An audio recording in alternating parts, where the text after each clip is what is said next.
Welcome, everyone, to the next episode of the Drunken podcast. I'm Alex, joined with my other co hosts, Jim and Peter. How is everyone doing, and what are y'all drinking tonight? Booze. Shocking. Kidding. 12-year Glenmorangie. Very nice. Peter? I'm doing something a little unusual. It's Garrison Brothers Texas bourbon. So okay. I was given it by a family from smoky? Texas, no less. I've had a few. Yeah, I've had a few Texas stuff. They love to smoke. It's their very whiskey. peaty. Yeah. So Some of them straight up just will smoke it like barbecue style, like that type of smoke. They'll smoke the barrels as they age. Yes, that's awesome. I just like the fact that Peter is drinking something that's peaty. Ah! yeah. You had to know that was coming. Once I said it, I was like, oh no. I'm sure once you saw the smile on my face, I was like, Okay. And I am drinking Blade and Bow bourbon. It's actually a really good one that you can get for a pretty decent price. There's something that one of these keys that it comes with it will unlock something at the distillery. It's kind of like a Willy Wonka and the Chocolate Factory type deal. But I haven't been there to try out my two keys. But it's really, really good. It's right. It's one of those. It's one of those that's really good for either neat or on the rocks. I don't know if I'd want to mix it because it's really good. But if anyone hasn't tried it, you should. It's very much recommend it. And it's not that badly priced either. Cool. That's a plus. All right, before we get into our usual shenanigans with some homebrew stuff, does anyone have anything they want to cover? well, not quite yet. My new D&D book is still on the way. Hey, she's apparently upset I'm getting a new D&D book. The Von Richten's Guide to Ravenloft. Mm-hmm. I will say what I've read about it though. It's interesting that apparently the big bads at the horror suggestions they give you in the book don't have stat blocks. What? That's what was reported by Polygon today. That's odd. Interesting. So it has horror, basically some horror stories stuff in there, but doesn't give stat blocks for the big bad at the end of them. So it's okay. Point. Well, I guess you aren't attacking it. I don't know.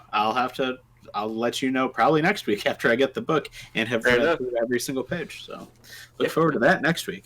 That'd be fun. You got a nice little mini review of the Guide to Ravenloft. Yeah. So, going into fun stuff, what homebrew have you found? Okay, so this time it's mostly just some items. We got really deep into some rules last time, and I was like, we just need some items that aren't as complicated as the drum from last week. Yes. So the first one is a skeleton key. Mm-hmm. Okay. So the blade of the key has no teeth, but can open any door. A player can choose to use the key, but will permanently lose 1d4 plus 1 of their teeth to the key for it to work.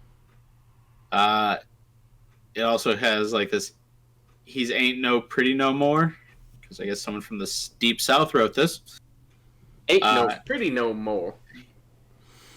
Boy howdy. The GM can decide what the consequences of his dental work will be.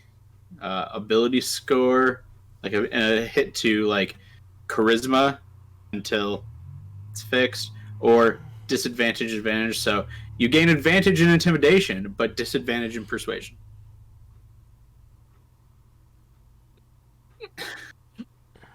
I don't know if I'd want to use that. This is a very weird thing.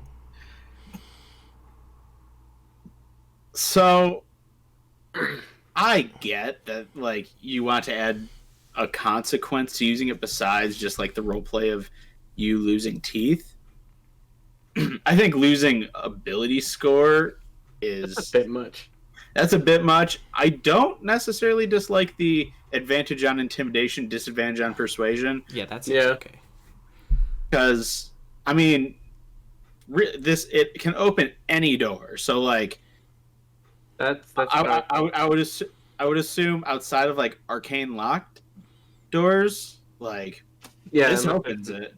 unless it's like a magical lock in that regard, because I feel Arcane Lock, I wouldn't roll that the same can open Arcane Lock, because that goes against magic. Yeah, no, arcane lock's just like a magic block on the door, but Mhm. like a lock that you're putting a key in, like it can open all of them. Okay. But you know, you start losing teeth, and so naturally there's a limit to that unless you just keep passing this key around to the party. Like, well, shoot, I just lost my last tooth. Here you go.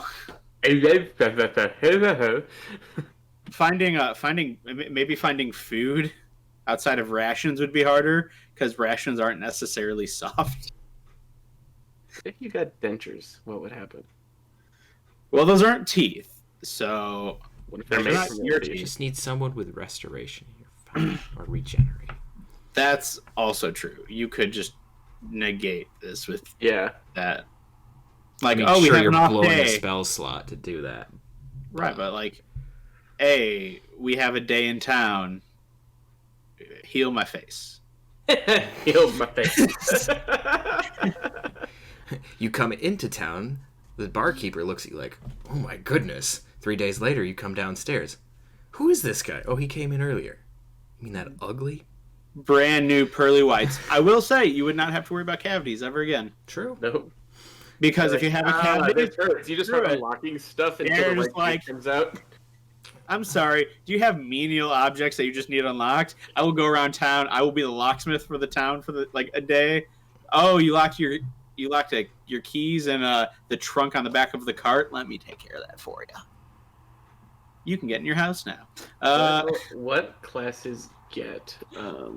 Is it lesser or greater restoration that does that? I think just... I don't know. Peter, you brought it up. Is lesser, you touch a creature and can then either one disease or one condition afflicting it with missing tooth count as a condition? No. I think it's regenerate. I did say regenerate, because regenerate You said definitely... regenerate. the target's Yeah. severed body members, if any, are restored after 2 minutes. If you have What, it, you can A hold it condition would be like blindness or deafness. Yeah. That'd be a Yeah. condition. up. Yeah, regenerate is what you need. Which what level is that? 7th. 7th. Okay. So you're blowing a 7th level spell on You're your teeth. For sure. Like, there is cost to it, but I mean, there has to be for opening any lock. Yeah. But I mean, you can start up a business like this. Say you're a bard who's that strong enough, it's a retirement plan. You just become a town's locksmith. And you're just like, okay, click, click, click, heal. All right, I'm fine. Yep, you could. Hmm. First come, first serve. After a certain amount of times, I'm done for the day. It would be. But depending on how high a level they are, you can upcast it, and it'd be fine. That's true. Yeah.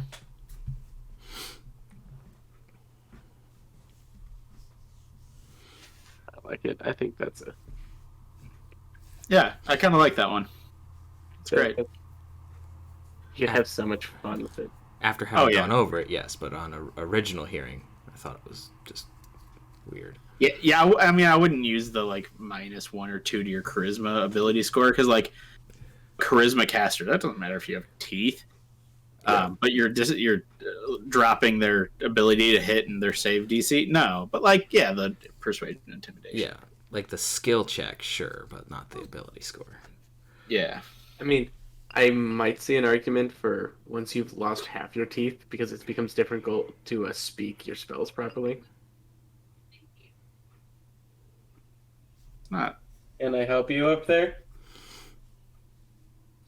You're hearing voices from the depths. Mm-hmm. All right. Well, while you're talking to the ether. Mhm. The next one is Bag of Treats. Oh, okay. So it's inside a silken bag tied at the neck by a pink velvety ribbon are 2d6 plus 3 sweets in a bright assortment of colors. First, If a creature consumes its sweet, they are transformed into one of the beasts on the table below. An unwilling creature must make a DC 13 Wisdom saving throw to be affected. Transformation lasts for a minute and is uh, as if the creature is under the effects of polymorph. So, a black candy, you turn into a panda. Blue is a goat. Green's an owl. Pink's a ferret. Purple's an octopus. Orange is a hare. And yellow's a canary. at first I was like, "This is way overpowered," and then I was like, "No, I love this. I love this a lot." It's because this is only for a minute too. Like in combat, that's 10 rounds. But also, it works just like polymorph. So if you hit 0 HP, you're reverting, Yeah, I'm also, and you only have so many sweets. This doesn't restore at any point. Oh, That's fair. yeah. Yeah, that I- seems pretty good. It's This definitely is like a gimmick. a perfect. Hey, I'll make a distraction. You pop this, get into the next room, and you're there, sort of thing. Or I need to get over this wall, like right now. I will my way up. If you Or get like, the right kind of creature. Hey, I mean, like, you can see the colors, and if you're Mhm. willing, you can. Right, but if it It's- depends, isn't it random what it generates? You can look in there and see what it is, but it's like It doesn't say it's random. It just says Yeah, there are like one of each. 2d6 plus 3 sweets in an assortment of colors. So I guess it's up to the DM. Yeah, I mean, I guess I could. I mean, when we roll the 2d6, we can say like, oh, there's 2 black, 1 blue, 3 green, 2 pink, like whatever. But it doesn't necessarily say that it's a random. Like you just pull a candy and it's random. It's all based on the color that you pull. So, assumingly, you could look into the bag and be like, we really need an octopus because we're trapped right now, and they're great at escaping things. Let's Do it look quickly, or purple. this will end poorly. Yeah, right. Yeah. Halfway through a crack, you turn back into you, just get split. Depending on what it is, you might break it. Yeah, The old Ant-Man up Thanos' butt argument. exactly. Still think it would have worked. Yeah, I mean, this is kind of a fun item. Yeah. I like it. Mhm. Perfect. That's 2 good ones today. 2 good ones today. Now we got a spell. So this is a first level necromancy spell called Roll the Bones. Bones. Casting time 1 action, range 60 feet. Vocal, somatic, and material components: a gaming set, dice, or a gold coin. Duration instant. So you choose a creature within range. You roll a d8. If you roll a 1, you take 2 necrotic damage. But on a 2 through 8, you can either deal that much damage to the creature or roll a d6. And so then with the d6, if you roll a 1, you take 4 necrotic damage. But on a 2 to 6, you can either add this number to the result of the 1d8 roll, and deal that much necrotic damage to the target creature, or roll a d4. And obviously, a 1 on a d4, you're going to take now 6 necrotic damage. But on a 2 through 4, you can either deal that necrotic damage to the creature equal to the result of all 3 rolls, or flip a coin. If the coin comes up heads, you deal necrotic damage to the creature equal to the d8, d6, d4 result multiplied by 2. And if the coin comes up tails, you take 8 necrotic damage. I like this. I love just the ridiculousness of it. right? It's like wild magic, but for necromancers. That's what I was thinking. Like, this would be a fun thing for wild magic. Yeah, a little bit. And yeah, you have the risk at the very end, especially like 8 necrotic damage. But honestly, that's not bad. Like, it's only 8. It's not the 2 plus 4 plus 6 plus 8. It's just 8 necrotic damage.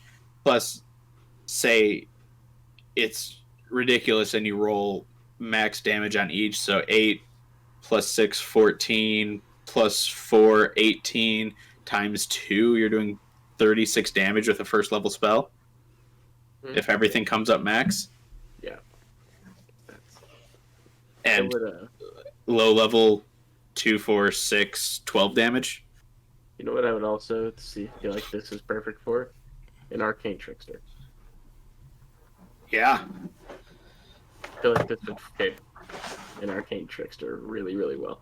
Oh, for sure. Or Trickery Domain Cleric. Mm-hmm. Oh, definitely a Trickery Domain Cleric. I mean, I like this one. This seems actually pretty good. Right? See, I not in spite of what I said last week, where I was like, no, we do like homebrew things. These ones have just sucked. See, we really do like homebrew things if they're good. Because I love that the gamble always will have some risk to it. You're not just getting free stuff on that. Yeah. I like that it's a meaningful increase in whatever you're doing too. Yeah. And it's almost like if you don't just do it once. If you're going to do it, like, you're going to commit. You don't get a lot of reward for doing it once or twice. It's getting that double at the end if you can. I mean, even if, like, you get to the D4 and you're just, like, not sure about it, that's still a D8, a D6, and a D4 of damage on a first level spell. That's already not bad. Yeah, that's true. I mean, it doesn't have, like, upcasting, so presumably you can't upcast it. That would be fun. Upcast to level 2, you start with a D10. Yeah, you keep working your way down. Yeah. You upcast it another level, it's a D12. Mm-hmm. I think that would be fun. Yeah, you could add that rule in there. I mean, and if you just follow the same, like, pattern for the risk to you, you go up to a 10 necrotic damage at the end or 12 necrotic damage at the end. Yeah. Because it just goes up by 2 every time. Mm-hmm. Yeah, it's a fun spell. It is. I think that's a good one. Yeah. All right. That's what else?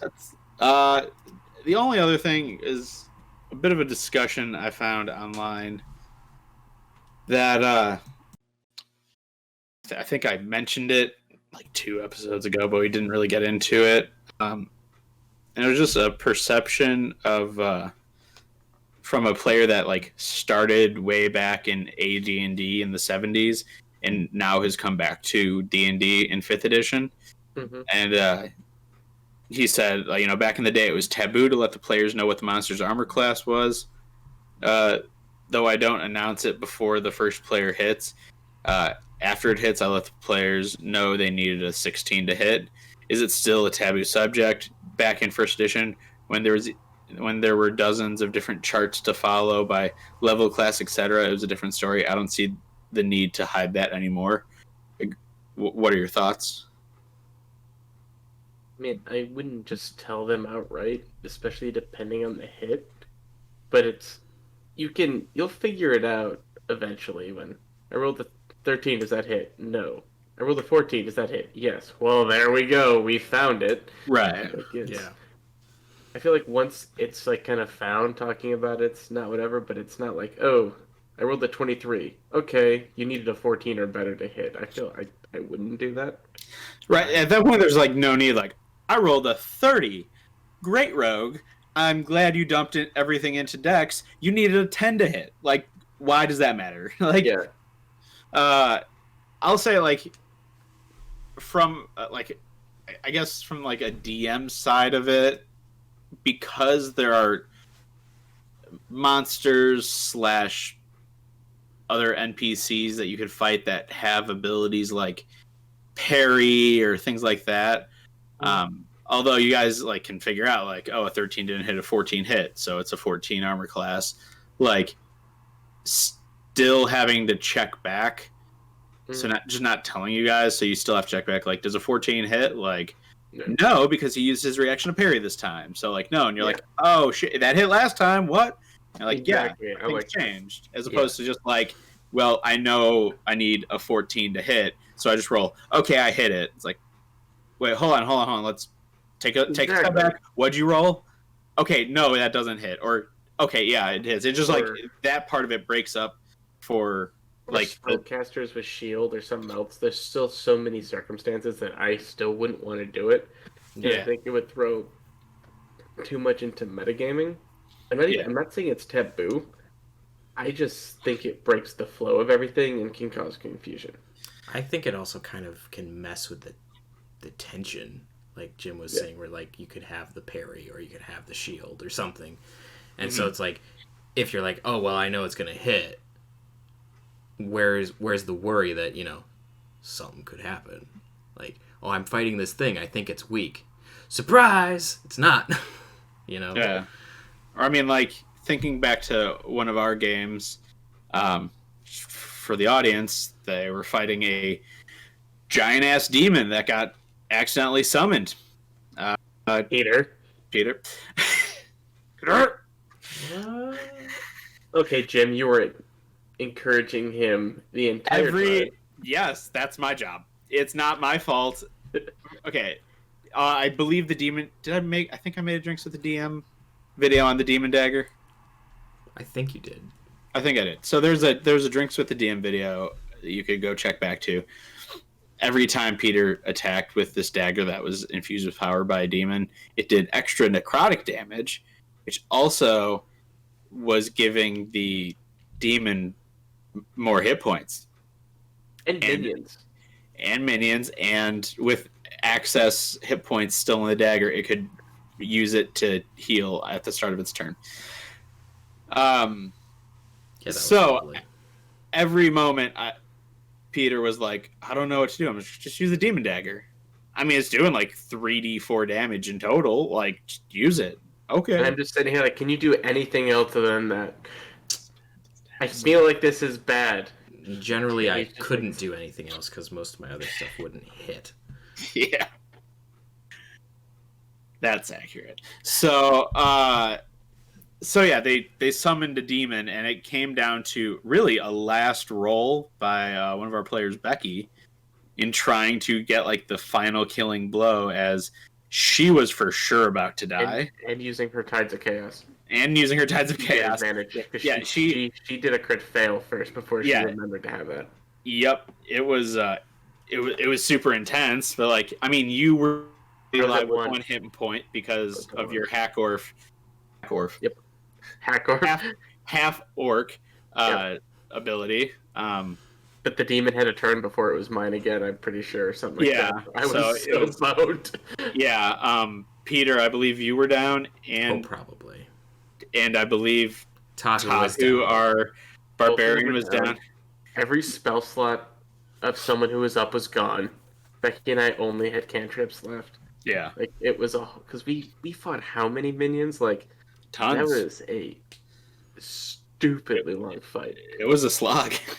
It was supposed to be. Like, that was a big build-up. I don't really remember that fight. I think that was one of those days where I was half falling asleep. And once you were dead, you definitely, I think, fell asleep. And yeah, I did. You just rolled it really well. Yeah. Eltherion's down. Okay.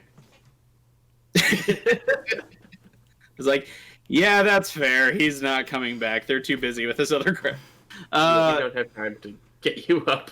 Yeah, I know. But at the end of that fight, like, it came to that last roll, and the, like, you know, the roll and like that anticipation of like, does it hit, does it not hit? Like, if you already know, and she goes, I rolled the 16, you're like, oh, it hits, yay! Instead of like, I rolled the 16, does it hit? And it's like the roll your damage. Oh my god! Yeah, and this thing was getting health, and it had so many abilities. I had no idea if things ever stayed the same from like round to round with Yeah. all this stuff this thing was doing. That's fair. So yeah, it's the anticipation of rolling and playing that part of the game. It's the just the flow of combat where it's that back and forth. Like I rolled this, okay, it hits or it doesn't hit. Instead of like, oh, I hit it. Okay, no, let's stop. Take a step back. What'd you roll? Because maybe something affects. Yes, you still hit. No, you don't. And then like now we can move forward. So I mean, if you're on like a minion slug and it's a bunch of zombies, yeah, that's one thing. Over make the zombie do its damn bullshit ability. Can we go now? Because it's just gone on for so long. But yeah. I wouldn't do it with anybody who's more than just a meat shield. Yeah, and I guess to me it comes down to like habits, because if you at least try to keep good habits like that, even in like the small fights of like I rolled this, yeah, that hits, or no, it doesn't hit, especially in online games and not at the table, where we can all sit there and see your roll. But like it's that good habit that you do in the small fights that don't really matter, that you continue to do in the big fights when it really does matter, instead of just being like, I hit, and now we have to be like, no, this is a big fight. You have to go back and like do things the way we were supposed to do it. Yeah. So It's definitely better on that. So yeah. I agree. I think that's a good call. Yeah, so not taboo, it's just helps on Yeah. a few different levels. So I am also very understanding if you had a combat encounter that's taken like 3 hours and you're just trying to do anything to speed it up. Oh, you guys have seen me go into speed combat mode. Yes. When we have like a hard out for one of our players where it's like 10 o'clock, I have to go, gotta go to bed. Where I'm like, we got like 1, maybe 2 rounds left. Okay, everyone's rolling their attack and damage together because we're speeding this up. I'm saying yes, no, and I'm calculating like I'm not being descriptive. We're just speeding through this last little bit of combat because someone has a hard out and we're 2 minutes away from that. So yep, and we want to finish this encounter.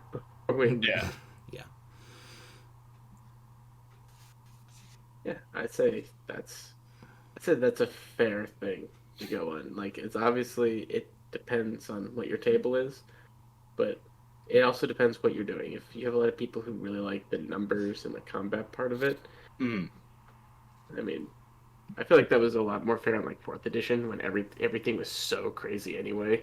And you could be like, hey, I know I have at least this. Do I have to do a lot of math now? I mean, yes, you still have to do lots of math.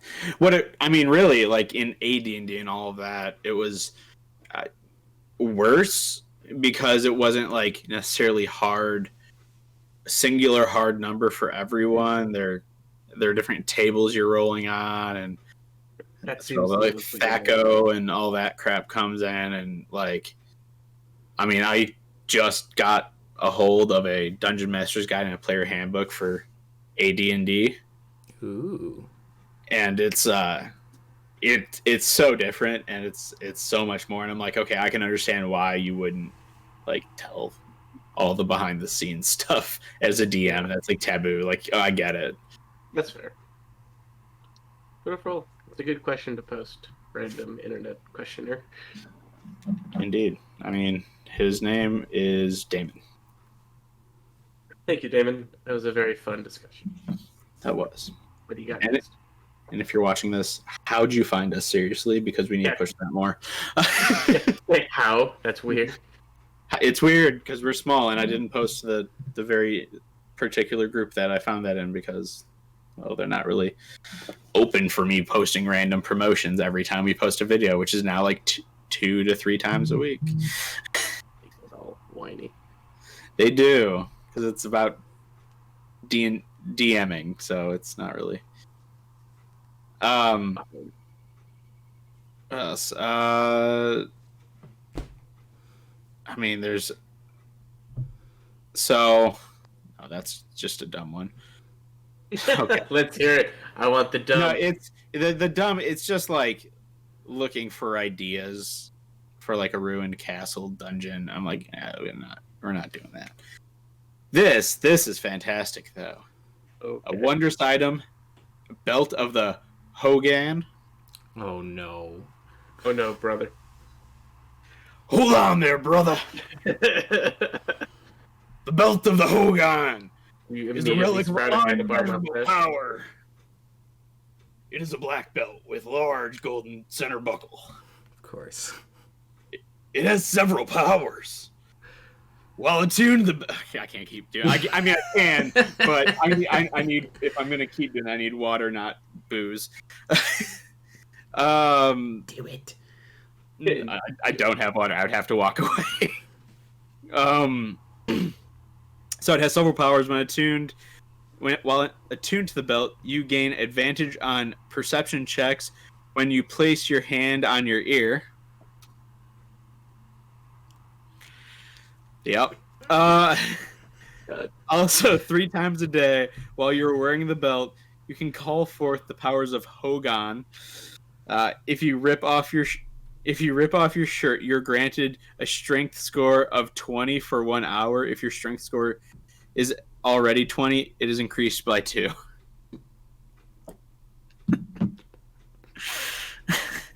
I love this.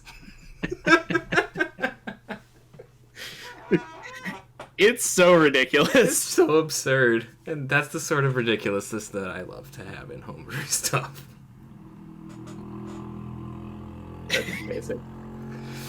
Like, Can we come up with a series of things like this? Like, I want the Stein of Stone Cold that you go and like you break it over your head and increases your strength by 5 or something like that. as long as you also drink from it after you have to chug and smash, and you get an increase of strength for a certain amount of time. Would it be strength, or would it be like something to intimidation? Because you can't just give the same effect for all of these things. Intimidation. That's true. Because like I am intimidated by being stunned. I would say it's in general charisma. You get a boost of charisma with that. If that's a charisma boost. That's perfect. Yeah. I mean, yeah, we'll have to think about this because like get a belt that once per day you get invisibility. Stevie. Or that be just like the trumpet. You play the opening few notes and you can no longer be seen. I like that this is the trigger. The actually doing it is good. You could have like the glasses of the Macho. Mm-hmm. Macho Man Randy Savage's like sunglasses. Ooh, there's like the big hat that you can cast Animate Dead once per day. Yes. The call of the nature boy. You call an animal companion just with a ooh. Yeah, So we need to do that. It'd be hilarious. What if WWE was D&D? I'm pretty sure it would be very similar to how they did it in Avatar. Yeah, I think it would be very, very similar. probably. The Boulder does not understand how these rules work.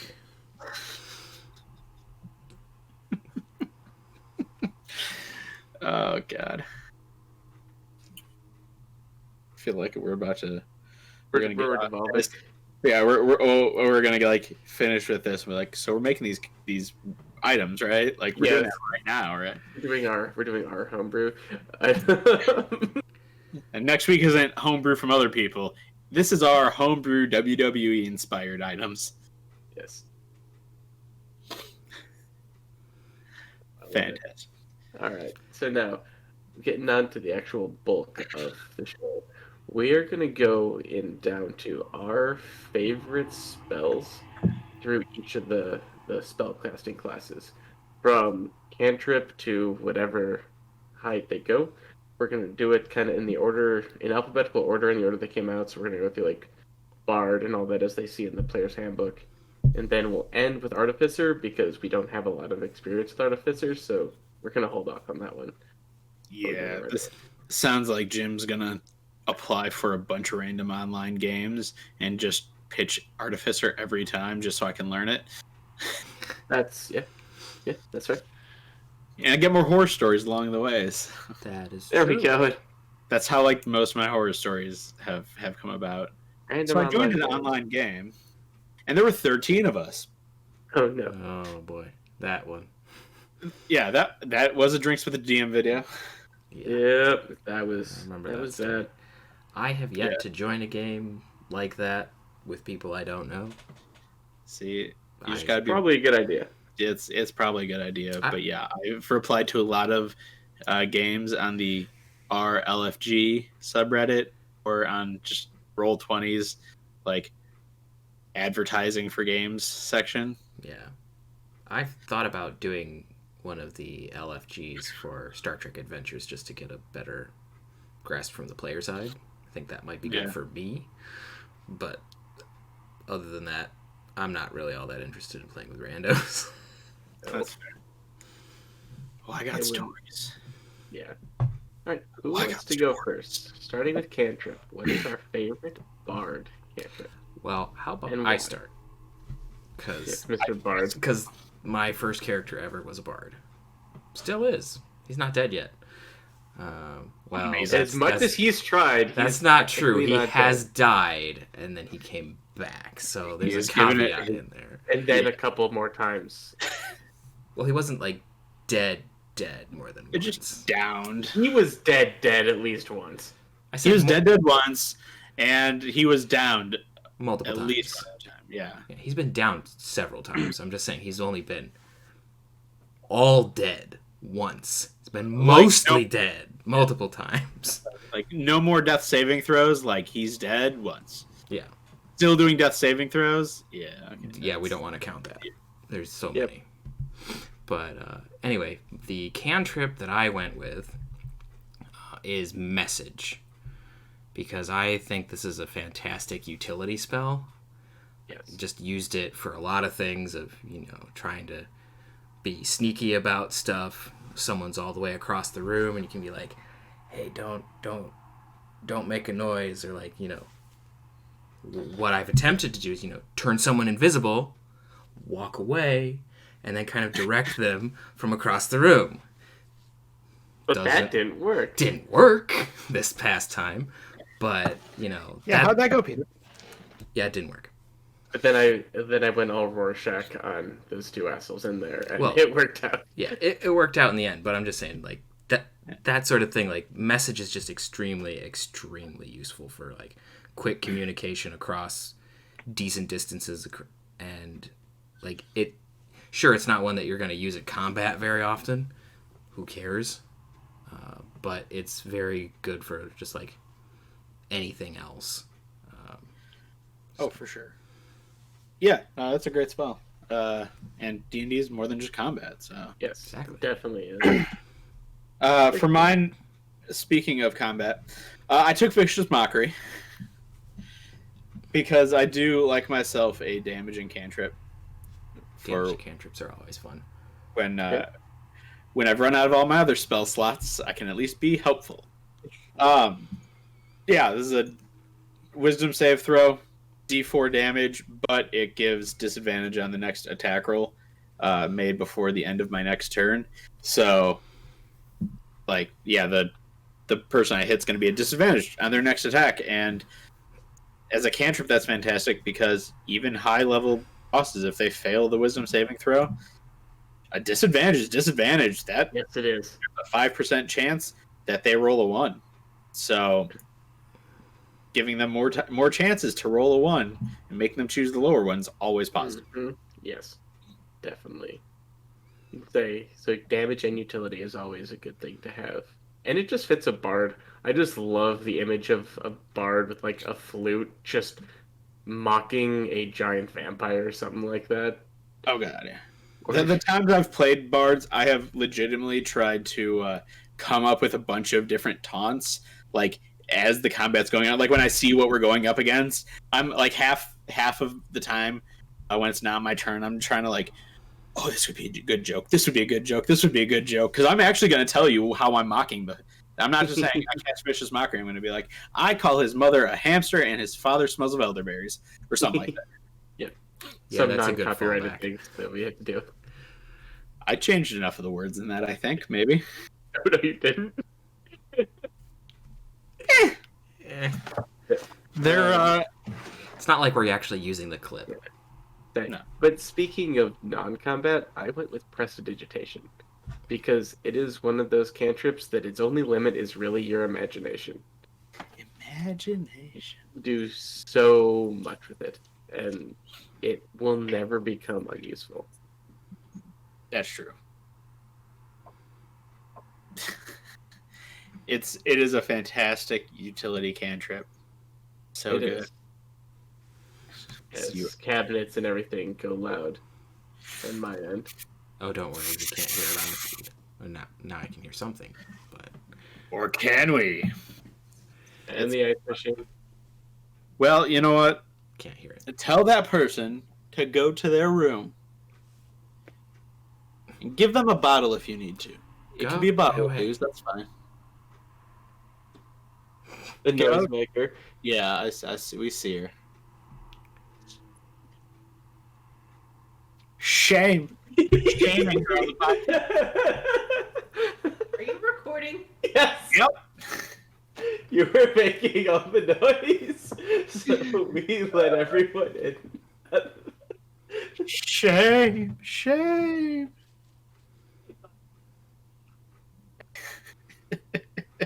Oh boy. Fantastic. Just Love you. Love you. See? at least someone loves you. That's getting left in. So let's move on to level 1 spells. Yes. So still, because I have yet to find a good damaging spell I didn't like at this level, Dissonant Whispers. Yeah. I mean, fun spell. 3d6 psychic damage, which not a lot of things are resistant against psychic damage.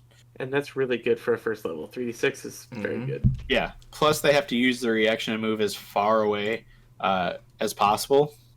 They just like they're not going to move into obvious danger, so like such as fire or a pit. But they have to move away, which means if your front line is standing next to them, they have to move away. You can't disengage with a reaction, so they're going to take not AoE, attack of opportunities. Which means potentially even more damage. Like, if your front line has a greatsword, that's effectively 5d6 damage. So, Yeah, that's that's solid. good. That's super solid. That's very solid. But I'm sticking with the utility.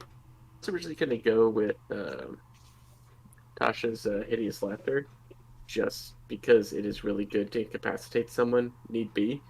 But it kind of levels out quickly, especially with wisdom saving throws. So my official one is going to be Disguise Self, because that will be useful at every point in your campaign. I don't really see a time, unless you get a magic item that can cast Disguise Self, that you'd want to get rid of it, because there's so many good uses to being able to change your appearance. Oh, yeah. Yeah. Like re-entering the town you already went murder hobo in. Because shame, you have to go back. Or fluffing your way to a literal king and trying not to get caught. And for sure getting caught. Yes, yes. But the disguise got caught, not me. That's accurate. So In a one shot, did use Disguise Self to sneak into a meeting with a king and a bunch of other people, and chose. called out.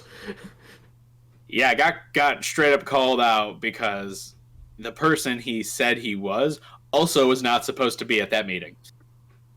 Oops. But at least I didn't have to lie to someone who they would know would be there. That's accurate. And that's You didn't when have to worry about someone finding the body of that person somewhere else mid-meeting. Yes, that was a very good thing. Yeah. And I just had enough actor feet and other proficiencies and nonsense that I was able to get away with it, that I wasn't going to die. That I was able to at least get it to. I just got kicked out of the meeting. Yeah. That could have ended poorly. Could have. Very much so. So my first level spells, I picked. I have two only because one is one that I definitely go for all the time. Cure Wounds, because the Bard is one of the buffing classes, and so it's always good to have that, especially if like our party, you don't have any other healers. It's always good Two sorcerers, no other healers though. Yeah, it's always good to. I was never the healer. It's always good to have a healing spell, and the plus side of Cure Wounds is you can also upcast it, and it goes up 1d8 for every slot. So if someone's like really hurt, you can just go over and be like, okay, have all the heals. Yeah. So, but for fun or for utility, if you wanted something that's like not just like, oh, I need this because I need to heal people, is Featherfall. That just seems like one, I just think it's kind of fun, and two, it's definitely helpful if like you need to make a quick escape off the top of a tower or something like that. Or you fly incredibly high distances and need a failsafe. Yeah. Yes, or because it has happened a couple times to me, probably some horror stories I can share with in more Drinks to the DM videos. But inevitably, at some point, someone forces you to make an athletics check to climb something or to balance something, and you fall because you're not a strength character, and there's no real way for you to get back up, and you just keep rolling and failing, and you're like, no, they can't catch me. I can't grab onto anything. I'm just falling to my death. Cool.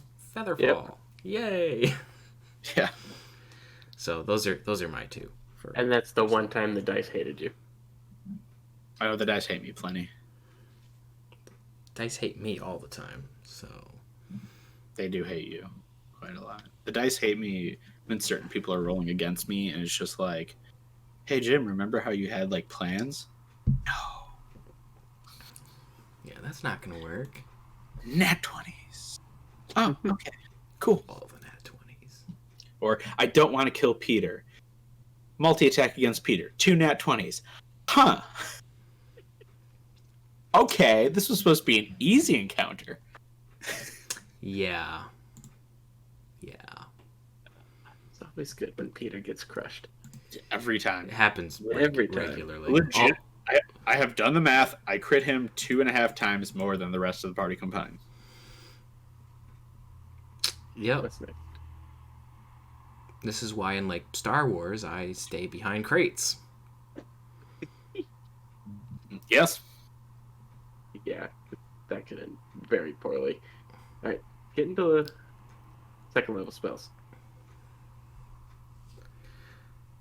So, I chose not a damaging spell, because I am not a one-trick pony sometimes.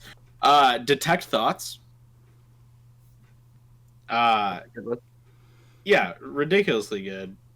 So, I mean, it doesn't affect anything with intelligence of 3 or less. That's fine. Not trying to get information out of that. But on anything else, like, if you're focusing on it,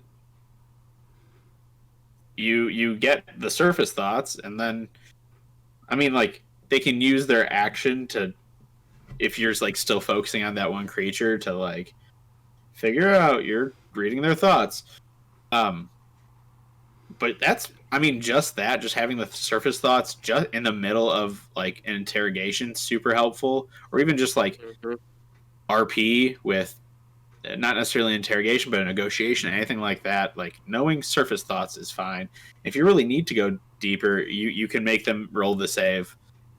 There's the risk that the spell ends, but you know so much more if it succeeds. Yeah. And you don't need to do that if you're just worried about surface thoughts. Yeah. And so I actually decided to finally get a damage dealing thing on there, and I went into Clouded Daggers. because it's very good in early game, and it's also a very effective battlefield control spell on top of damage dealing. Because you just put this giant thing of daggers in a choke point or somewhere you don't want people to go, and it helps a lot. It does. When just like there's a lot of people, we are not doing so great. Daggers in the door. Come get us. Let's do this. That's great, especially if you're fighting a giant monster that really can't move.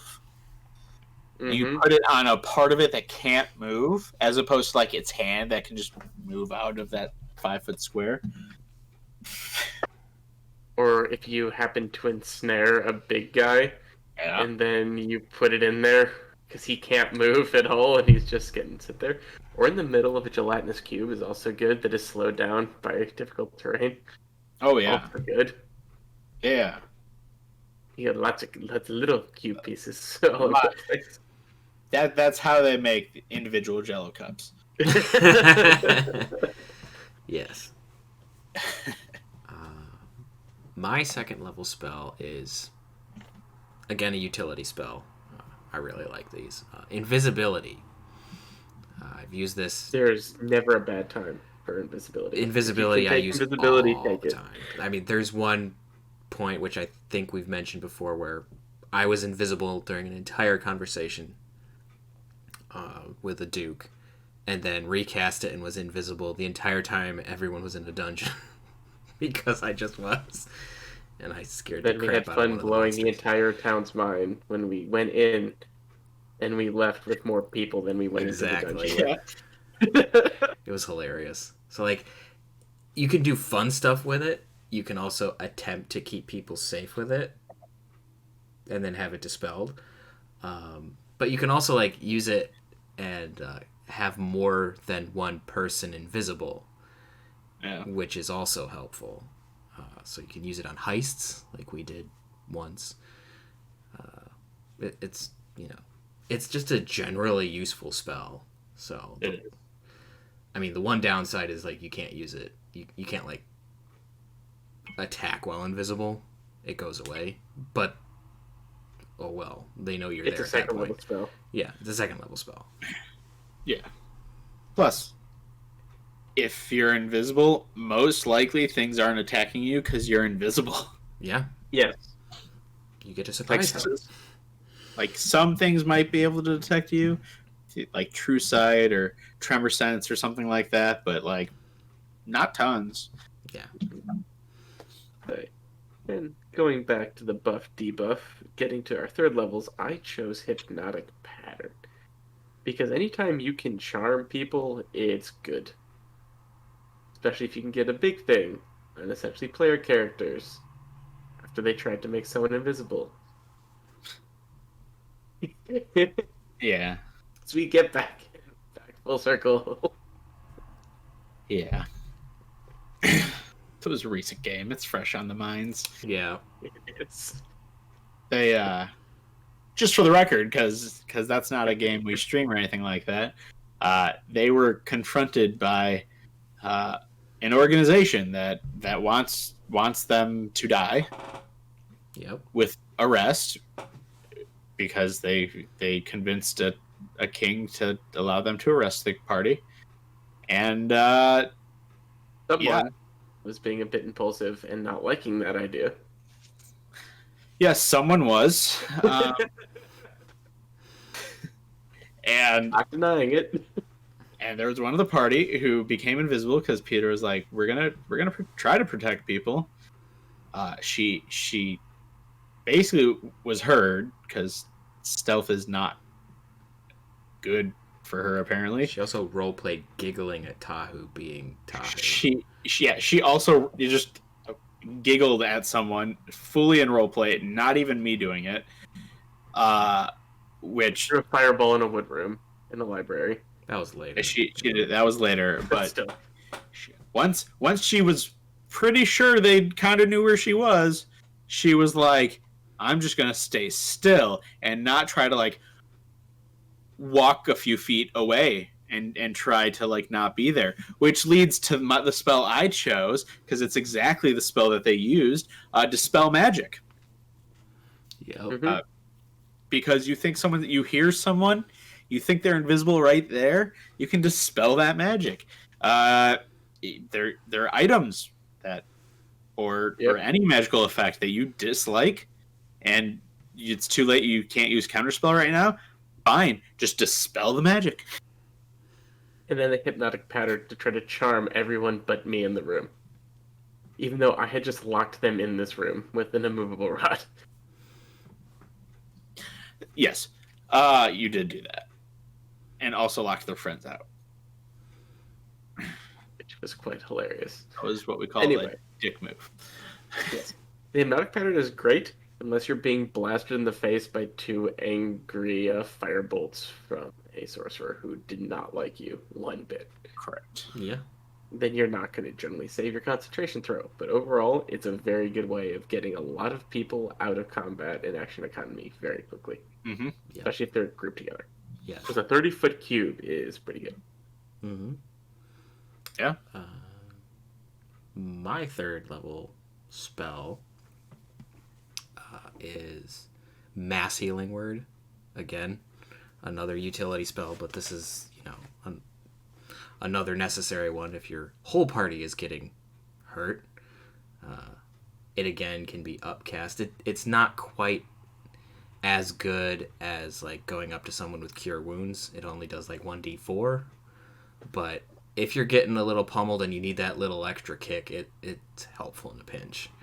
Mm-hmm. So especially since it does it for all of your party, not just 6 creatures within range of 60 feet, which is generally speaking going to be everybody. So unless you're one of those crazy DMs that I've definitely seen online that are like, no, you need to become a better DM and run games of like 7 or 8 people. Been there, done that. It's not the most fun. No. I mean, I legitimately saw someone post on someone talking about like how they cap at like 5 people in their party, and someone responded with like, you just need to be a better DM. Like, I run a party of 7 all the time. What? Get out. Quit gatekeeping. Yeah, don't do that. Like, stop. I mean, if you can, more power to you, but don't say that you have to. Yeah. Don't say it's the hallmark of a good DM to be able to DM for 7 players or more. Yeah. No. And I will say, I'd be more open to bigger parties if we're physically at a table. I do not like more than 4 or 5 online. No. Yeah. That just becomes impossible to manage. Yeah, the chatter, since it's all through the same speaker, is just... It's kind of a pain. Anyway, back on topic. So yeah, Mass Healing Word, great spell. So... Yes. 4th level? Run, right? Yep, 4th level. I picked Greater Invisibility. Go figure. Part of that is we were talking about these a little earlier, and the one that I was going to do got chosen already. So, but Greater Invisibility, again, I like being invisible. Keeps you from being hit. As we've talked about multiple times, I'm squishy and die a lot, so I like to be not the obvious target. Another thing that's good about Greater Invisibility is you remain invisible on actions or being attacked. Yeah. So when I said in Invisibility you reappear when you attack something, you don't for Greater Invisibility. So as long as you can concentrate on it, you can still attack things and they don't know where you are. And speaking of Peter being squishy and dying a lot, I chose Polymorph to intensely make Peter something that is not squishy and dies a lot. It gives him a lot of extra hit points. But for sure is going to prevent him from spellcasting. My original plan was this last time when we had people with lots of counter spells was to make 2 giant apes in the room just to go pummel the living hell out of them. That's Because fair. I was going to twin it. And then we'd have a Becky and a Peter running around as giant apes, pummeling the warlock. Well, I already used my bag of tricks, so we had an ape in there already. Yeah, so there'd be 2 giant apes and then a normal sized ape. No, this was going to be one of the first things I did after that first wave of counterspell, but I was so worried they were going to counterspell my polymorph. I was like, I was hoping people would do things to make them use reactions so I can just do this thing. But then I also knew as soon as I did this, I was going to get focused on the attack, and I didn't want to have it immediately down again. Yeah. But I still would like to twin polymorph people into giant apes. I think it would be fun. I'm just gonna focus you down every combat. You do that all the time anyway. It's because I feel bad for Peter. I'm in to do it like hard mode. Take down the healer first. I've killed Peter so many times. Let's switch it up a bit. How about the guy who's twin casting disintegrates? Yeah, that guy deserves to be focused on. Right, we're casting these. I'm summoning these things. Wait, those things are undead. I'm sunbeaming them with radiant light. God damn it! Yeah, it's fine. So I chose the spell that Peter really wanted to choose. That's Dimension Door. Oh yes, my favorite. It's just it's ridiculously useful. I mean, short distance, low level transport. For Star Trek fans, probably a site to site transport. Because I know more than just D&D. I have no life, so I watch everything. Yeah, I mean, place you can visualize, or in a direction, like 500 feet. Yep. Just takes an action, done instantaneously. You can bring along a willing other creature. Yep. Pretty great. Can get two people out of trouble in a pinch. I've used it for that twice. Got us out of getting eaten. And yeah, someone got swallowed by a monster. After we killed the monster, this character was still in stomach acid, so I crawled down the creature's throat, grabbed her hand, and Dimension Doored us out. That was a very good way of doing it. Yeah. And you also Dimension Doored us to basically avalanche a army to death as well. Yes, I did. Yep. You have used Dimension Door to great effect. That's why I'm saying it's one of my favorites. And in the heist to get out of that building, surrounded by a bunch of enemies. They're attacking us. Bye. I'm out. Which now those chickens are coming home to roost. So good job, guys. Yeah. Yep. But yeah, no, just I mean, that's the future us's problem. That's the you guys in 2 days problem. Yeah. Yep. So yeah, I mean, you gotta be careful not to like show up in a place that's already occupied, or else you could take like 4d6 damage, and you fail to teleport. Yep. So there's some risk. Yeah. But you know, it's not guaranteed. But generally speaking, if you plan ahead and you can see where you're going, you're fine. Yeah, it's a great spell. Is that the last one for 4th level? Yes, it was. All right, well, I'm going to start with the 5th level because I love this spell. Because I mean shenanigans. It's modify memory. I mean, like it has rules for if you're doing it against a creature in combat, but who does that, right? Not me. No. I'm using the other effects to just like erase the events of something that happened in the last 24 hours. I mean, it's like a 10-minute period, but erase the events or change what they believe happened and like affect all of that. It's so fantastic to just mess with NPCs in that way. Like I wouldn't use it unless there was like role play character moment, like where a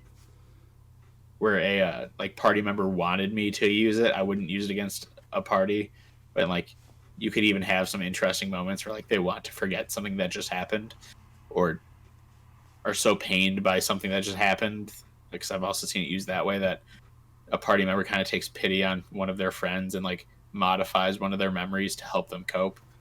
Obliviate. Yeah.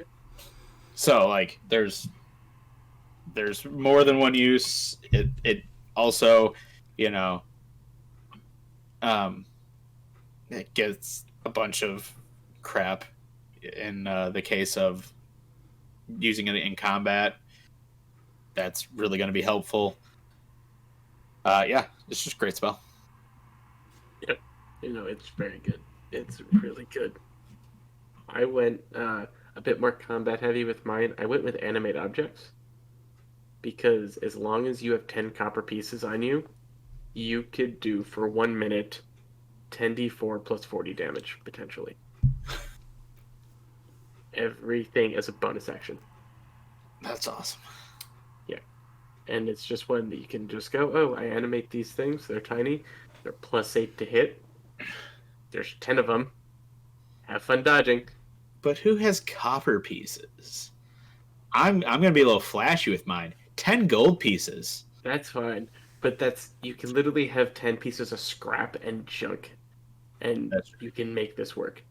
Yeah. And you will always have something that can do a stupid amount of damage, decent amount of AC. They hilariously have, since it being tiny, they only have 20 hit points. You could animate one huge one.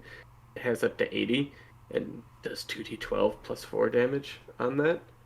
That's but solid. I love the idea of, okay, I'm going to do this. I'm going to animate that rock. Have fun fighting this new rock monster. That is now, because it's a non-magical item that is not being worn or carried. You could make Yondu with this. Exactly. That's exactly. You make his arrow. But there's multiple of them. It's not just one. Yeah. There's 10 of them that you set out to different targets in the same bonus action. Yeah, that's fantastic. You don't get to choose one. Let me see. I gotta make sure that it's played. You can go any of them or all of them at the same time, issuing the same command to each one. You can decide. Okay, so it is you attack them all at the same one. That's still fine. That's still one of those. Or you can say, hey, guard this door, and you're like, all right, when this person comes around this corner, 10 things immediately hit him in the face. That's just great. Mm-hmm. It's a really fun thing. You can do a lot of fun stuff with it.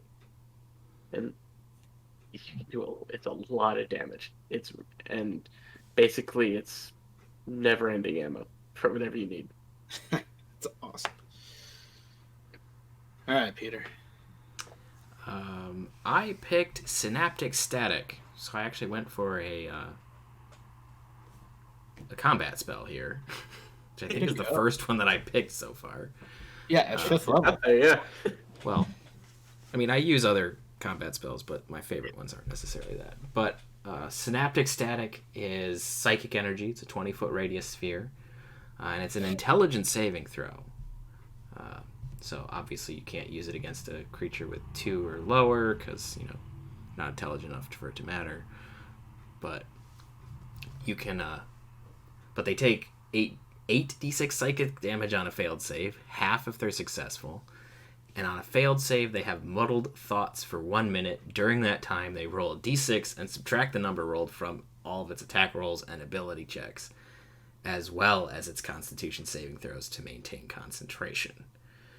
So it hurts them and then debuffs them. So it's, and it doesn't cost any material components, so you can just do it.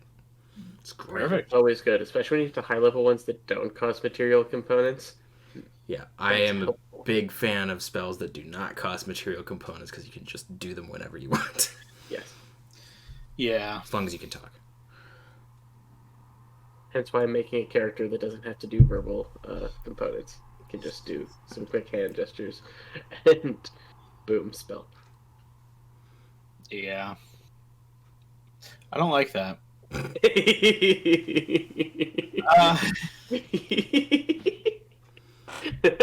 You don't like my diplomat character that will be able to do that?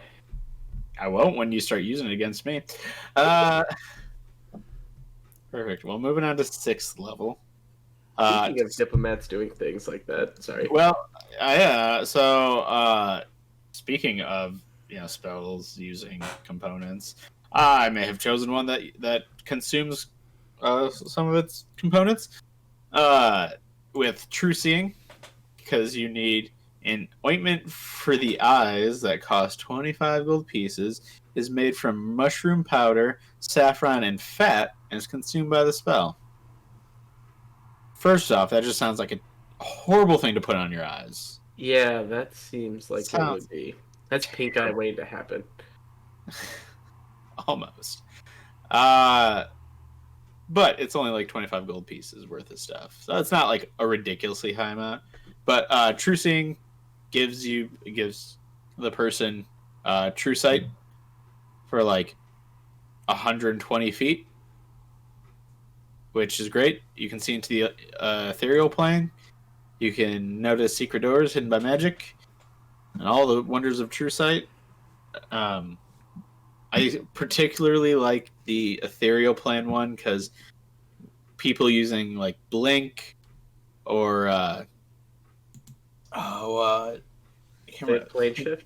plane shift, reaper. I think either reapers or retrievers. Retrievers, I think they are the metal spider things, like phase spiders. Like they can go to the ethereal plane, stuff like that. Where it's like you could keep tracking them through combat. That's nice. With having true sight, it lasts for an entire hour, so plenty of time for entire combat. And just anyone trying to be annoying with invisibility. Also true. So you're like, I see you. Yeah, it's just quite helpful for a lot of things. Yes. It is a very good one. I decided to go with mass suggestion. That you get more than just like command that it's like a word. You get up to a couple sentences suggest up to 12 people to do something. As long as it's not harmful to them, it is considered reasonable. Like, you could essentially tell a small garrison to abandon your post. And if they fail, they would just leave. Yeah. That's this platoon. Just go. Just leave. Head north. That's all you have to do. You can tell them, go north, and they would just keep going north till the spell wears off. Yep. And then they would sit there going, why am I here? Yes, that would be exactly what would happen. But it's a very useful one just for the sheer amount of people that you could do.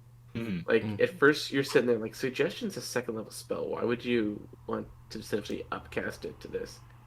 But the fact that you could do it to this many people is one of those that could be encounter breaking or save your lives. Just you're in a really bad spot and you're like, well, let's see if this works. Yeah. And it could. Like, you gotta break someone out of prison and you got a bunch of people guarding it. Or you need to get someone out of prison who doesn't want to leave. Or there's a few of them who are just not being compliant. You said, and you just tell them, hey, follow me. Fine, I guess I will. Yep. There's a lot of good ways that you can use it. Oh, yeah. And especially those who are creative. And that's always fun spells that get extra dimensions when you can be creative with it.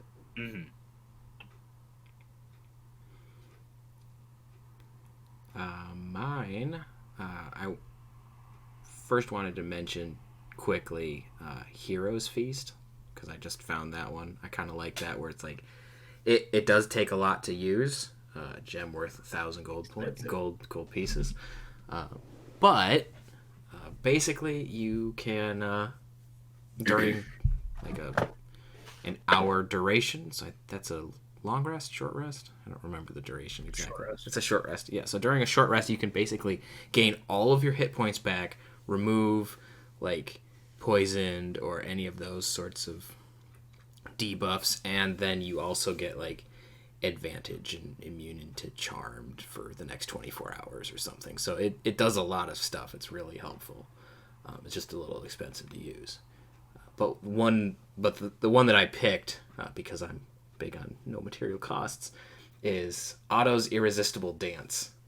So one creature you can see within range, they have to start comically capering in place. So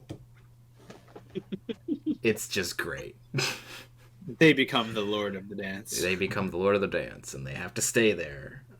And they get Chris disadvantage like on that. dexterity and attack, so they can still try to attack, but they have disadvantage. And if you move out of their range, they can't hit you because they can't follow you. They have to dance in place. So it's just hilarious because they're aware of what they're doing. They're just dancing and they can't stop. It's just great. I really also picture the bard doing this and then playing the worst music possible to make them seem like they're dancing to something that they absolutely despise. But also playing it offbeat to their dance steps, so it looks like they're just terrible. It's like, you can't. So they just throw in vicious mockery too. It's like, you can't dance, man. Hands up, man, you and me. Ah! You suck. We do this for a dance off to save the universe. No. Yes.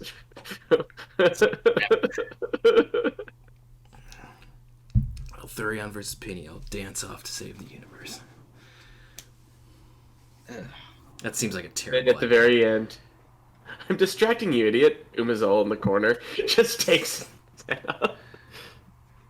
Yeah, good luck with more that. like Yeah. this. They want to kill a god, and this is their plan. I Yeah, don't see it going well. Dance up to save the universe. Is it going to work? No, but it's a hilarious idea. It is. Fun to watch them try. You just end up dead. That's what would happen. Getting into 7th level. What do people got? A spell that has recently frustrated me slightly. Teleport. Just you and 8 willing creatures. You're out of here. It's Dimension With door on no steroids. distance limit at all. yeah, the distance limits the range of the area people have to be in for you to teleport them. And yep, it's just, I mean, being quite familiar with the place gives it's still like 25% chance to be not on target, but even like being off target or similar area is not horrible, because if you're Nope. trying to escape from a giant battle about to take place, like, you're still not there. Just nope, I'm out. And not worry about There's it. only like a 5% chance of a mishap. Yeah. And so yeah, no, that's it's a great spot. I mean, there's a part of me that's like, oh, you use this and I don't have to deal with Random encounters. with like, well, what am I gonna do for them traveling for a few days between cities they know super well? Nope, just teleport. Screw it. Like, that's fine. Yeah, I was like, oh, do I have to travel across the continent in places I don't want to be? Nope, I don't. I can just show up. Yep. And Yep. I'm loving that all of our staff and everyone else just has to now get used to us just teleporting in randomly. Yeah. And at first it was shocking, and now people Yeah. are slowly just getting used to it. That Now this it's is a just- thing now. It's just what happens. Oh, Like, Lord's back. They just hear the sounds of you guys. They're like, oh, they teleported back. Okay. Someone go see who they've brought this time with them. They're back, guys. We have been doing that quite recently, have we? Yep. We're bringing back friends. Yeah. Which is a good thing, but still. Say, I just went with something very opposite of teleport. I decided to go force cage. Because you're trapped in there. It's one of those that you can't leave it very easily. Like, you have to make saves for teleportation, like dimension door, any interplanar travel also has to make a save. You have to make a charisma saving throw on that. So it's something that can be really useful for people who have a lot of this bullshit going around. Or for my favorite, I want to lock an enemy in there with our barbarian and just see what happens. I think it would be fun. We could make our own little fight club in there. Yeah. Ridiculous. Because it extends into the ethereal plane as well. Oh, interesting. Yes. Yes, it does. And it cannot be dispelled by dispel magic. Interesting. Yep. So all these things, like, how am I going to do this? Unless you have a successful counterspell, it's not going away. And it's not concentration. It's just there for an hour unless it gets dispelled by the user. Cool. That's fun. So cool. Jim is so done with this right now. A little bit. I don't have it. I can't use it against you. I don't Yet. have it. Yet. Yeah, we'll see. I'm not currently playing a bard, a warlock, or a wizard against you. I can't do it. You'll probably take something. You'll start multi-classing or some shit just to take this. I don't know. It's gonna happen. I have access to this level spells. If I take one level of wizard, that opens all wizard spells to me. Get out. Just Umazal can go die in a hole. He will. so it would never be a wizard. That would not work out well. He's not that type of person. Not the type of wizard. No. No. Sorcerer fits in pretty perfect. Yeah. Peter, what was yours? My 7th level.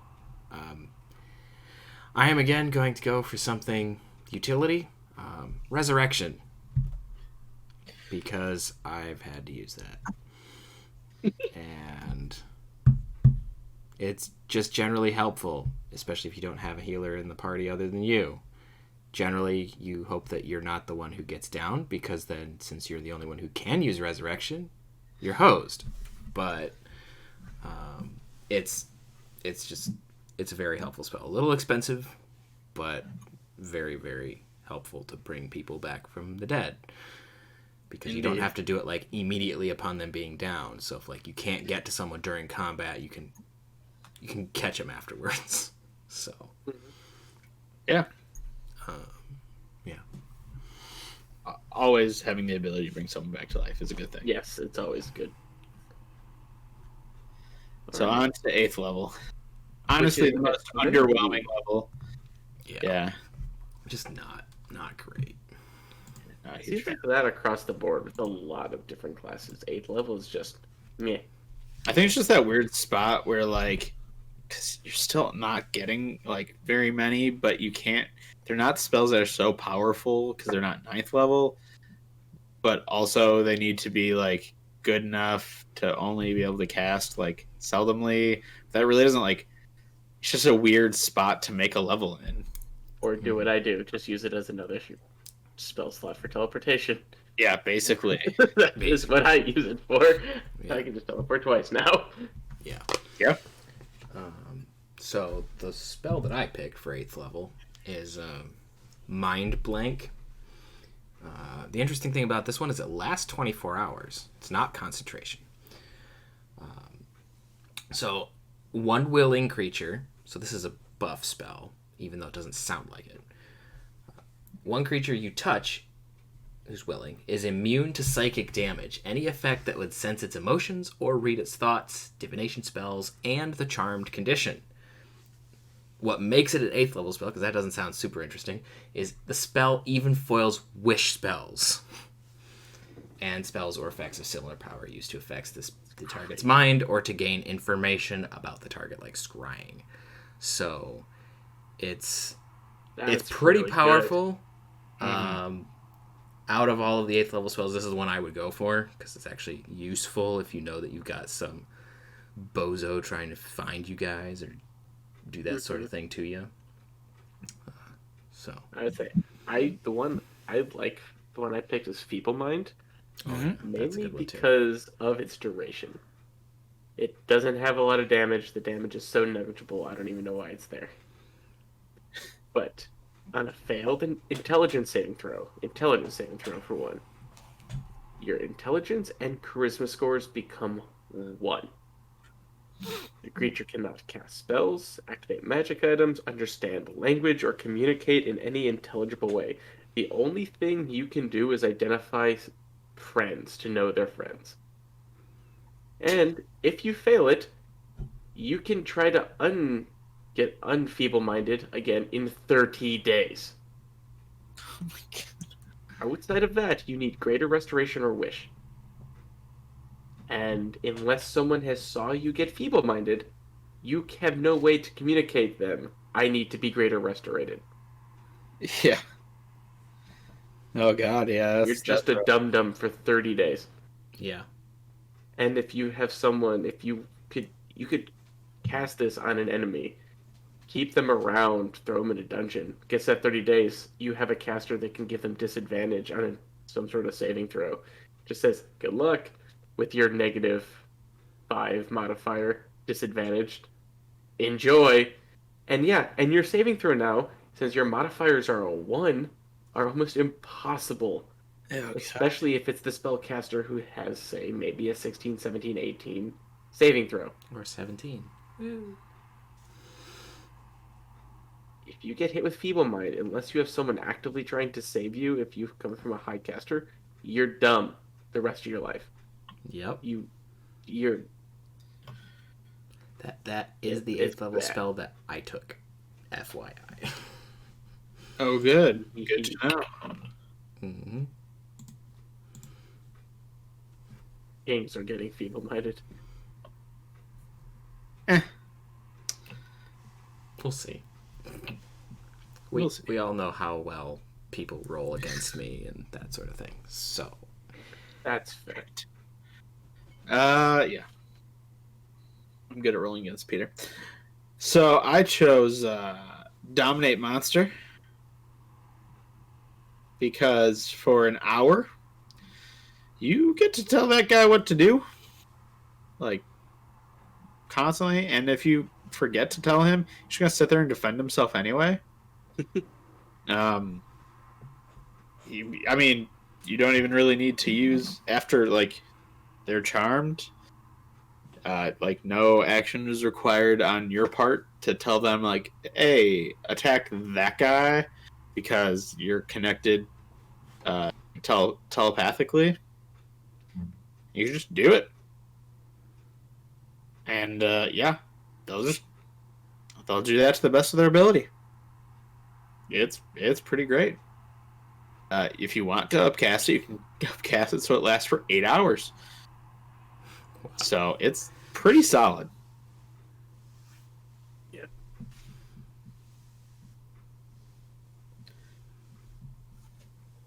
That's it. Alright, I like it. I went. Now we're getting into the big bones, the 9th level. What Yep. has everyone gotten? I chose Power Word Heal. hey, someone else picked a healing spell. I chose a healing spell. Woo! So I was like, this is really good. So, I mean, choose a target. It regains all of its hit points. If it's charmed, frightened, paralyzed, or stunned, that ends. If it's prone, it can use its reaction to stand up. At high levels, when some, like, your tank, who has been your damage sponge all combat, is down to like 2 hit points, but like has a max of like nearing 200, and you're just like, hey, you're fine. Yeah. You're good. Don't worry. You're fine. Yep, that's it. Just, you're good. Okay. Full hit points. Totally healed. You're back. Yep. Go forth and beat shit up. Go forth and take more damage for me. I mean, Go, Yeah, Sponge. Go. good sponge. the 9th level spell that I picked was Psychic Scream. I do tend to like my psychic damage, apparently. So this is like the second combat spell that I've picked so far. So far, it's the last one. The last one. Exactly. It's the last one. I've only picked 2, period. So you blast up to 10 creatures within 90 feet. It, of course, has the general, psychic limiting of intelligence of 2 or lower. So they make an intelligence saving throw. On a failed save, you take 14d6 damage, and you're stunned. Successful save, take half the damage, and aren't stunned. Fun little flavor thing, if they're killed by it, their head explodes. Cool. Nice that it's in there. Always good. And then a stunned target can make an intelligence saving throw at the end of each turn. So normal stunned rules. But you can stun up to 10 people and potentially kill them. So yeah. And if they have low enough hit points, you just see 10 heads popping off. Just exactly. Yep. Just like nice. Right. But I chose with mine True Polymorph because it's insane. You get to choose one creature, everything like normal Polymorph. And when you decide to take a creature, turn to another creature, unlike normal Polymorph, you are not limited to just beasts. It just can only be, the challenge rating has to be your level or lower. So, you want to be an adult. You want to be an adult red dragon? You want to be an ancient brass dragon if you're level 20? Have fun. You want to be a phoenix? Go for it. And if you remain in that form the entire duration, which is 1 hour, that becomes your form now if you want. You can just become a phoenix.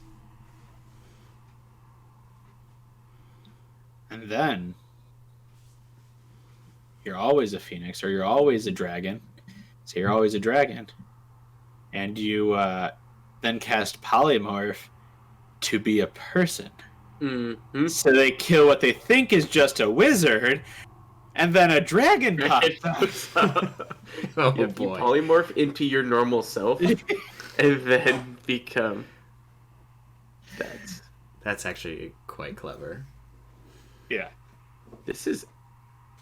You become a phoenix. You have effectively given yourself immortality. Yeah. Because since you're now a phoenix, after 1d6 days, you become a new phoenix. And you get to explode in a fiery glory when you die. That would be... But then don't you have to, like, grow back up, or do those mechanics not work in this one? You're just, like, fully an adult again. I just thought of this when I was going through the bestiary, so I haven't put that much thought into it.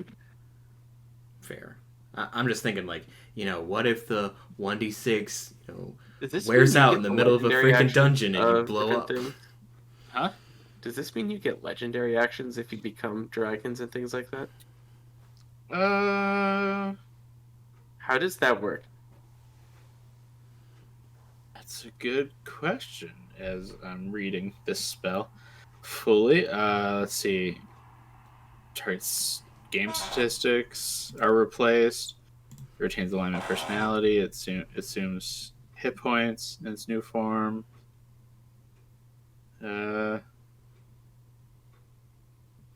mean, so if you do turn into a phoenix, you don't get to be immortal. If you drop to 0 hit points, you do change back. Oh, that's true. Yeah, you're right. So I don't think I'm not seeing. Maybe it does. I'm just quickly looking over this. I'm not seeing it says you take their like skills and abilities. It's ability scores. So you get the strength and all of that, but you don't get legendary actions. You don't get. I'm just trying to think how that would. breath.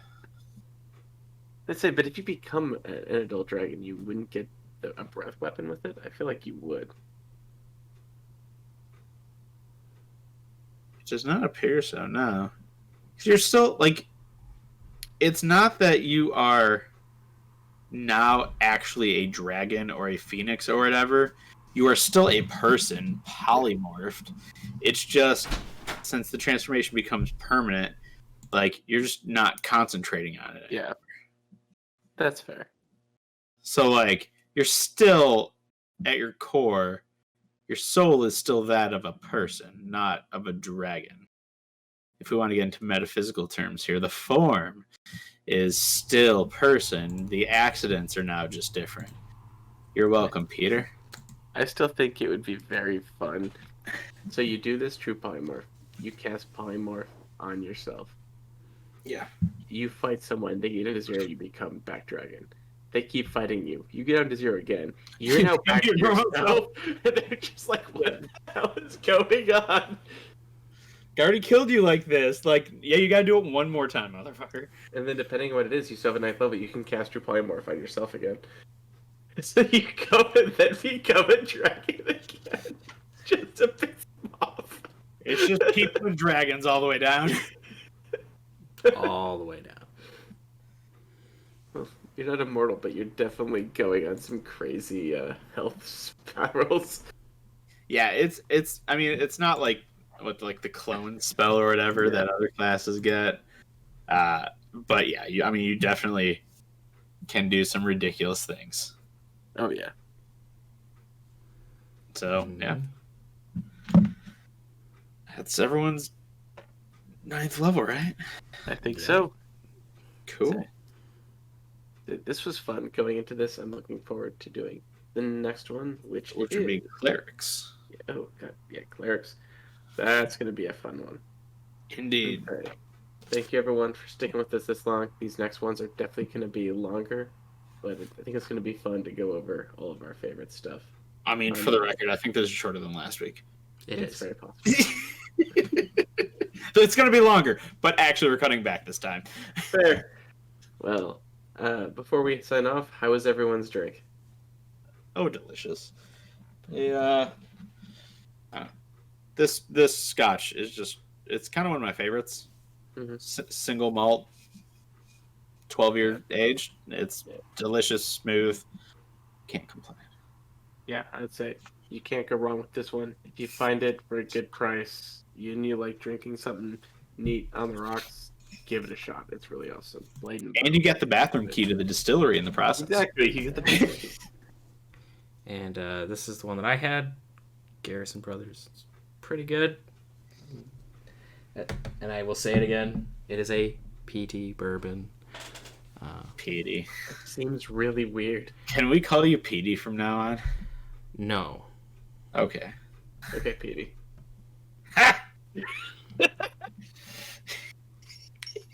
With that, signing off, everyone. Have a good night.